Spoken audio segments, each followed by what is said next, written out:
प्रधानमंत्री मोदी ने वाराणसी में स्मार्ट शहर मिशन की नई योजना शुरू की। उन्होंने कहा, विकास अब धरातल पर दिखेगा, सिर्फ वादों तक नहीं रहेगा। विपक्ष ने इसे चुनाव से पहले की रेनोवेशन पॉलिटिक्स कहा। राहुल गांधी ने आज जयपुर में महिला सुरक्षा सम्मेलन को संबोधित किया। उन्होंने बीजेपी पर महिला सुरक्षा को लेकर दोगली नीति अपनाने का आरोप लगाया। सरकार ने इसे राजनीतिक नौटंकी करार दिया। अमित शाह ने आज छत्तीसगढ़ में 2000 करोड़ की योजनाओं का शिलान्यास किया। उन्होंने कहा, आत्मनिर्भर भारत की नींव गांव से है। कांग्रेस ने पूछा, पहले की योजनाओं का हिसाब कौन देगा।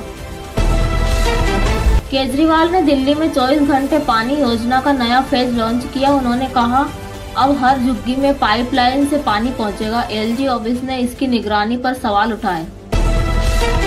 ममता बनर्जी ने उत्तर बंगाल में तृणमूल की जनसभा को संबोधित किया। उन्होंने कहा, केंद्र बंगाल के साथ भेदभाव कर रहा है। बीजेपी ने पलटवार किया, ममता जी केवल ड्रामा कर रही है। अखिलेश यादव ने लखनऊ में रोजगार संवाद कार्यक्रम की शुरुआत की। उन्होंने कहा, भर्तियां रुकी है, युवाओं के सपने कुचले जा रहे हैं। योगी सरकार ने इसे तथ्यों से परे बताया। शरद पवार ने एनसीपी कार्यकर्ताओं से कहा, पार्टी को कोई तोड़ नहीं सकता। उन्होंने अजित पवार पर तीखा हमला किया। शिंदे गुट ने पवार की उम्र को लेकर कटाक्ष किया।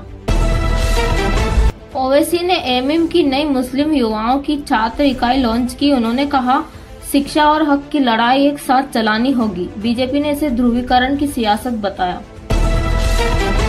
तेजस्वी यादव ने पटना में 2 लाख सरकारी नौकरी दिलाने का वादा दोहराया। नीतीश सरकार ने इसका डेटा सार्वजनिक करने की चुनौती दी। जवाब में तेजस्वी बोले, जनता हिसाब मांग रही है, सरकार नहीं दे रही। कांग्रेस अध्यक्ष मल्लिकार्जुन खड़गे ने कहा, इंडिया गठबंधन 2026 की तैयारी में जुटा है। उन्होंने सीट शेयरिंग पर जल्द निर्णय के संकेत दिए। बीजेपी ने इसे बिखरी हुई एकता बताया।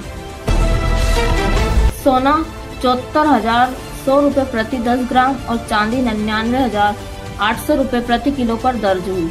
अंतर्राष्ट्रीय बाजार में डॉलर में मजबूती होने से सोने पर असर पड़ा। विशेषज्ञों ने निवेशकों को सतर्क रहने की सलाह दी। देश में थोक महंगाई दर 6.9% पर पहुंच गई। सब्जियों के दाम बढ़े। प्याज 50 रुपए किलो, टमाटर 80 रुपए तक पहुंचा। बेरोजगारी दर 7.8% दर्ज की गई। ग्रामीण युवाओं में अधिक चिंता।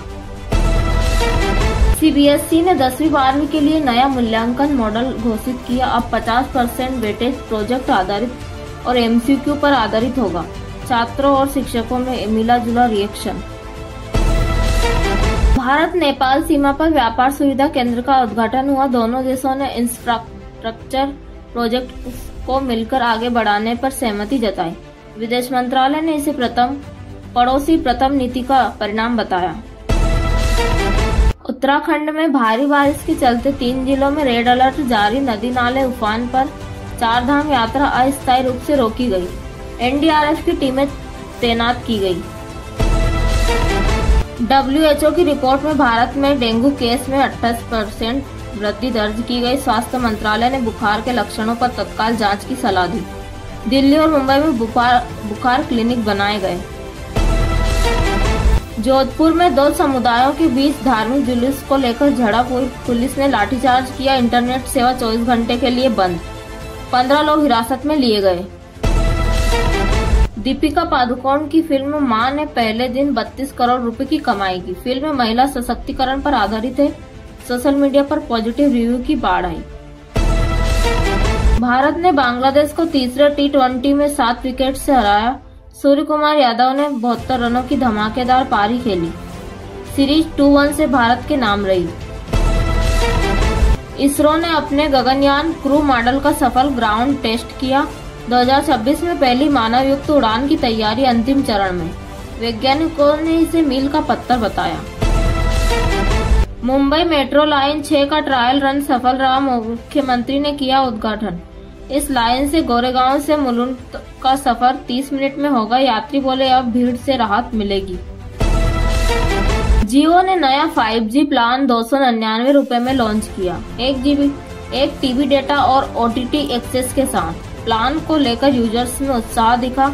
एयरटेल और VI ने भी ऑफर्स की तैयारी की।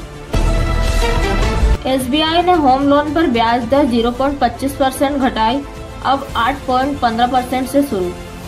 नई योजना युवा और महिलाओं को ध्यान में रखकर शुरू की गई। बाजार में रियल एस्टेट शेयरों में उछाल देखा गया। फ्लिपकार्ट ने 10,000 गांवों में ग्रामीण हब योजना शुरू की। स्थानीय उत्पादों को ऑनलाइन प्लेटफॉर्म मिलेगा। सरकार ने इसे MSME के लिए वरदान बताया। राजस्थान में 500 महिलाओं को ड्रोन ट्रेनिंग दी गई। ये महिलाएं कृषि सर्वे और बचाव कार्यों में मदद करेगी। राज्य सरकार ने इसे नारी शक्ति योजना का हिस्सा बताया। दिल्ली के यमुना घाटों पर सफाई अभियान में 200 टन कचरा निकाला गया। MCD ने सफाई कर्मचारियों को पुरस्कृत किया। NGO और कॉलेज स्टूडेंट्स ने भी बढ़ चढ़कर हिस्सा लिया। गुजरात में एक फर्जी नौकरी रैकेट का भंडाफोड़, 100 लोगों से करोड़ों की ठगी। CID ने मुख्य आरोपी को गिरफ्तार किया। जांच में कई राज्यों के फैले नेटवर्क का खुलासा। एक्स पूर्व ट्विटर ने भारत में 18+ कंटेंट पर पाबंदी लगाई। अब यूजर्स को जन्म तिथि के साथ ID वेरिफिकेशन अनिवार्य।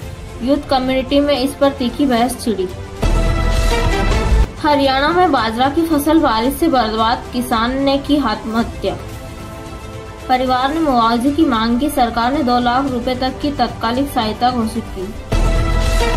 काशी विश्वनाथ मंदिर में आज सावन सोमवार की विशेष पूजा हुई। देश भर से हजारों श्रद्धालु पहुंचे। शिव के जयकारों से गूंजा परिसर। प्रशासन ने सुरक्षा के पुख्ता इंतजाम किए।